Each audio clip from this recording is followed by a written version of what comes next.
जय हिंद दोस्तों, मैं एक्स नाम सूबेदार राजेश पटेल 7 जुलाई 2025 एक सर्विसमैन न्यूज चैनल में आप सभी का हार्दिक स्वागत करता हूं। पहले खबर हेडिंग बताऊंगा, इसके बाद विस्तार से। यूपीएस वालों के लिए अच्छी खबर, वित्त मंत्रालय ने ओएम किया जारी। 8 सीपीसी पर रेलवे संगठनों ने मोदी जी को 3 मांग पत्र सौंपे। 18 महीने बकाया डीए, 34,000 करोड़ एरियर पर हलचल तेज। एलटीसी लीव इंकेशमेंट सैनिकों को भी आरओ का जवाब। 21 जुलाई से ईएसएम जेसीओ और प्रोडक्शन सुपरवाइजर कोर्स। अयोध्या में एनएसजी हब की योगी कैबिनेट की मंजूरी। ईएसएम को सीधे जेम पोर्टल से जुड़ेंगे, सैनिक निगम से छुटकारा। अब खबर विस्तार से।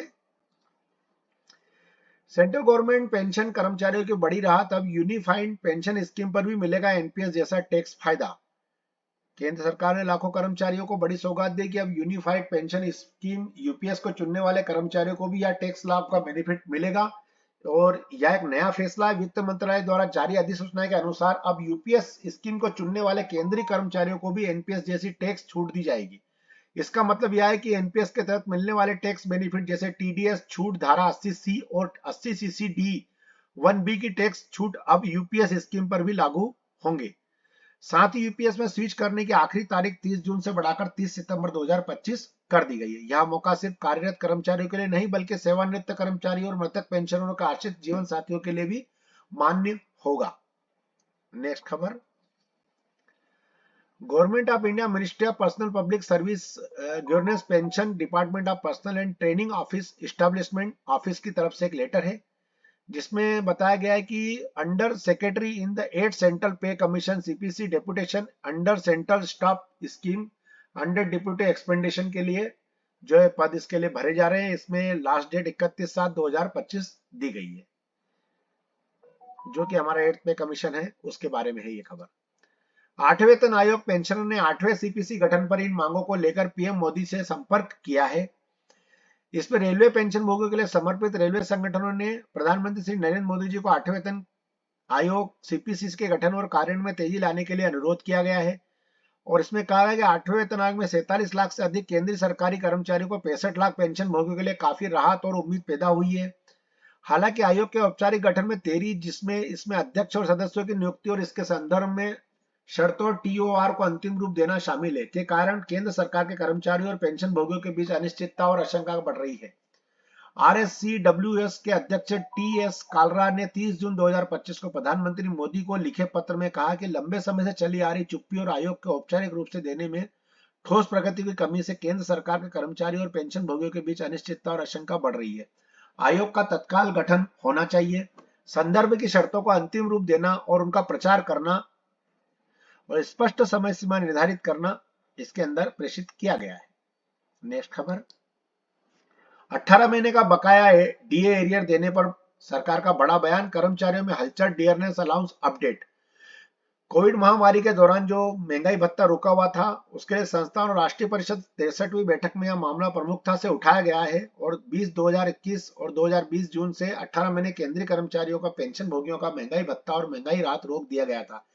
इस दौरान जो राशि बकाया बनी उसे लेकर कर्मचारियों संगठन लगातार सरकार से मांग कर रहे हैं। यह बकाया राशि कर्मचारियों और कर्मचारी संगठन ने अपनी मांग को लेकर ठोस तर्क प्रस्तुत किए हैं। उनका कहना है कि महामारी और लॉकडाउन कठिन समय में भी सरकारी काम और जिम्मेदारियों का निर्वहन पूरी ईमानदारी से किया गया है। आवश्यक सेवाओं को बनाए रखने के लिए उनका योगदान महत्वपूर्ण रहा है, इसलिए उन्हें ये जो डीए है देना चाहिए।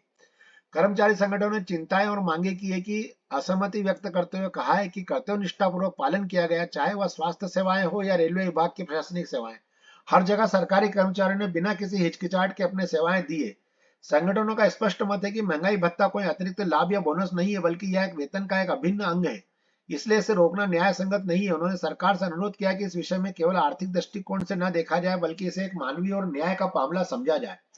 इन तर्कों के आधार पर सरकार ने स्पष्ट कर दिया कि फिलहाल इस मुद्दे पर कोई ठोस कार्रवाई की संभावना नहीं है और भविष्य की संभावनाएं और उम्मीदें। हालांकि सरकार ने तत्काल राहत से मना कर दिया, लेकिन पूरी तरह से निराशा की स्थिति नहीं है। कर्मचारी संगठनों ने घोषणा की है कि आगामी बैठकों में इस विषय में पुनः उठाए अधिक दबाव बनाने की कोशिश करेंगे। इसके अतिरिक्त न्यायालय में याचिका दाखिल करने की भी संभावनाएं बनी हुई है। कई कानूनी विशेषज्ञों का मानना है कि यदि मामला न्यायालय तक पहुंचता है तो कर्मचारियों के पक्ष में फैसला आने की संभावना है। लीव इंकेशमेंट के बारे में बताया गया है, एक लेटर एलटीसी क्लेम के बारे में है ये। थोड़ा लेटर आप पढ़ सकते हैं इसके अंदर।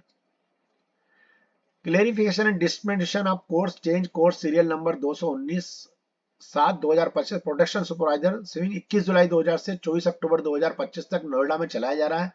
The revise course details is following the production supervisor swimming approximate UPS and home furniture sector skill counselling of Noida.